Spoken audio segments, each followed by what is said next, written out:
નમસ્કાર. શ્રાવણ વદ ચોથના દિવસે કરાતું બળચોથ વ્રતની કથા સાંભળીએ. આ દિવસે એકરંગા ગાય અને વાછરડાની પૂજા કરી બપોરે એકટાણું કરવું. એકટાણામાં ઘઉંની કે કંઈ ખાંડેલી કાપેલી વસ્તુઓ ખાવી નહીં. સાસુ અને વહુ હતા. શ્રાવણની અંધારી ચોથ આવી. સાસુ નદીએ નાહવા નીકળી. જતાં જતાં કહેતી ગઈ, વહુ આજે ઘઉલો ખાંડીને રાંધી રાખજો. એમના ઘરમાં એક ગાય હતી. ગાયના ઘઉવર્ણા વાછરડાનું નામ ઘઉલો હતું. વહુએ વાછરડાને ખાંડણીઓમાં ખાંડી હાંડલામાં નાખી અને ચૂલે ચડાવ્યો. વહુ ભોળી હતી. સાસુએ કહ્યું કાંઈ અને સમજી કાંઈ. સાસુએ તો ઘઉલો ખીચડો રાંધવા કહ્યું. ત્યારે વહુએ વાછરડો રાંધ્યો. સાસુએ નદીએથી આવી અને પૂછ્યું, વહુ ઘઉલો ચડાવ્યો ને? વહુ બોલી, ચડાવ્યો તો ખરો, પણ શું ઉધમાત કર્યો છે? શું ઉધમાત કર્યો છે? ઘણો જોરાવર, તાણીઓ તણાઈ નહીં, કાપ્યો કપાઈ નહીં, શું ભાંભરે માંડ માંડ ખાંડ્યો છે. સાસુના પેટમાં ફાળ પડી. તે બોલી ઉઠી, વહુ તે શું કર્યું? કયા ઘઉલાની વાત કરે છે? વહુ બોલી, આપણી ગાયનો ઘઉલો, એમાં અકળાવ છો શું? તમે જ કહ્યું હતું ને. સાસુ તો સાંભળતા જ આભી બની ગઈ. તે બોલી, અરર વહુ આ તે શું કર્યું?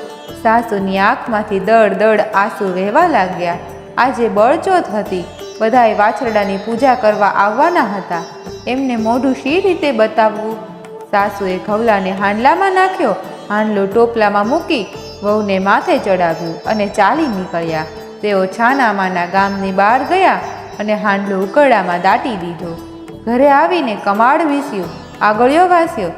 સાસુ વહુ ગુપચુપ ઘરમાં અને ઘરમાં બેસી રહ્યા. ગાય સીમમાં ચરવા ગયેલી. ત્યાં તેને જાણ થઈ.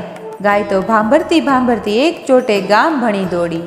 દોડતા દોડતા ગાયે ઉકરડામાં શીંગડું માર્યું. શીંગડું મારતા જ હાંડલું ફૂટ્યું અને હડપ કરતો વાછરડો કૂદીને ઊભો થયો. ગાય વાછરડાને ચાટવા લાગી. વાછરડો ગાયને ચાટવા માંડ્યો. એકરંગી ગાય ને વાછરડો બીજે ક્યાંય ન હતા. એટલે પૂજન તાણે બધી ગોરણીઓ એક પછી એક ઘઉલાને પૂજવા આવી. પણ જુએ તો ઘર બંધ, અંદરથી આગળિયો વાસેલો.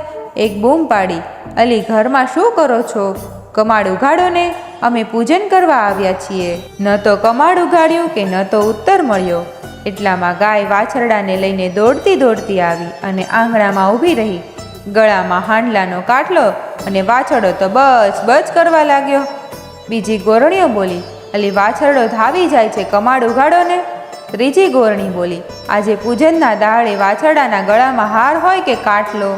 ઘરમાં સાસુઓ વિચાર કરવા લાગ્યા કે બધાય આપણને કેવા મેણા દે છે. વહુએ કમાડની તરફ જોયું તો સાચે જ ઘઉલો ગાયને ધાવતો હતો. વહુએ કહ્યું, જુઓ જુઓ ઘઉલો જીવતો છે. સાસુએ ઘઉલાને જીવતો જોઈ ફટ દઈને કમાડ ઉઘાડ્યું. સાસુ બહાર આવ્યા, બધાને બનેલી વાત કહી. ગોરણીઓને કહ્યું, બેન તમારા વ્રતના પ્રતાપે મારો ઘઉલો સજીવન થયો. ગોરણીઓએ ગાય અને વાછરડાની પૂજા કરી હાર પહેરાવ્યો અને ગાયના કાનમાં કહ્યું, ગાય માતા સત તમારું વ્રત અમારું. તે દિવસથી એમણે નિયમ લીધું, વર્ષોય વરસ બળચોથનું વ્રત કરવું. તે દાડે ખાંડવું નહીં અને દળવું નહીં. બળચોથનું વ્રત જેવું ગોરણીઓને ફળ્યું એવું અમને ફળજો અને આ કથાનું શ્રવણ કરનારને ફળે એવી શુભેચ્છાઓ પાઠવું છું. ધન્યવાદ.